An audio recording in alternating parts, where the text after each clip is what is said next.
سالار چند دن گھر بیٹھا رہا، مگر پھر ضد کر کے اس نے کالج جانا شروع کر دیا۔ ہاشم مبین اور اس کے گھر والے امامہ کی تلاش میں زمین آسمان ایک کیے ہوئے تھے۔ اگرچہ وہ یہ سب کچھ بڑی رازداری کے ساتھ کر رہے تھے، لیکن اس کے باوجود ان کے ملازمین اور پولیس کے ذریعے سکندر کو ان کی کوششوں کی خبر ملتی رہی۔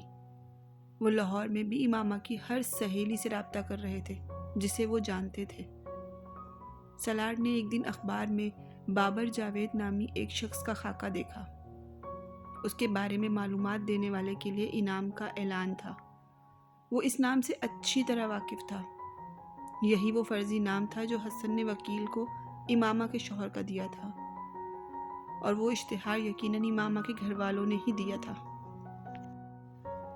اور حالانکہ نیچے دیا گیا نمبر امامہ کے گھر کا نہیں تھا۔